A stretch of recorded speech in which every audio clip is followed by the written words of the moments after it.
Now, the thing with magnetic fields is that they can be really high at the source, but they drop off really quickly with distance. So if you were to go and stand in front of your toaster or your electric jug or your oven where there's a digital clock, and you measure with a magnetic field meter, you'll find quite high fields, generally speaking. But as you stand back 20 centimeters, 30 centimeters, 40 centimeters, 50 centimeters, you'll see those fields dropping off with distance. And it's the same thing with electric fields too. They drop off with distance as well. So the key thing is that when we're building a new place, we really want to make sure that we have a distance between us and those fields. It doesn't mean you've got to throw your toaster out, your electric jug out, because you don't spend a lot of time standing next to your jug or next to your toaster, I presume, or even maybe next to your electric oven. So when we're thinking of an ordinary house, we've got a bit more distance because we might have the wiring here, we can put the bed over there, or the ceiling lights are up here, but our bed's down there. But in a tiny home, everything is closer together. So it's more critical that you look at where the wiring goes. So the key places that you want to reduce exposure are obviously where you spend a lot of time. So that will be your bed, and it will be maybe your lounge where you're sitting, or if you've got a desk that you spend a lot of time at, you want to make sure that your fields are really low in those spots. So then you're going to think about, well, where do you want the wiring to actually go?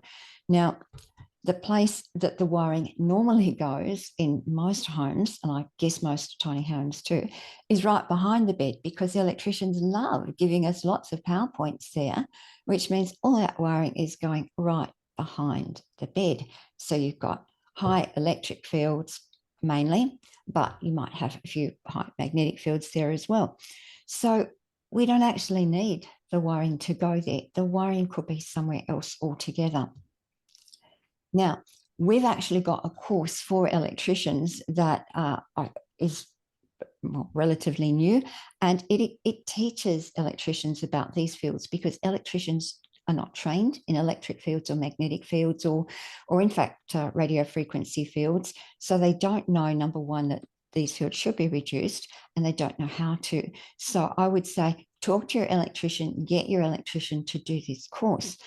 Now, I've had a couple of people who are having houses built, and they've done the course too, even though they're not electricians, so they can understand what it is they should be aiming for, so that they can make sure that their electrician does that, doesn't slip wiring in where you don't want it. So your key things, as I said, are going to be your bed. If your bed's upstairs and you've got lights underneath it, you're going to have wiring going to the lights. That wiring is going to be running right under your bed. If your bed's sitting on your mattress, is sitting on the floor, then that wiring is going to be very close to the mattress and to where your body is. If you've got a small space, maybe for your bedroom, then you'll have lights above you perhaps, and those lights again are going to be very close to your head. So the position of the wiring is really very important.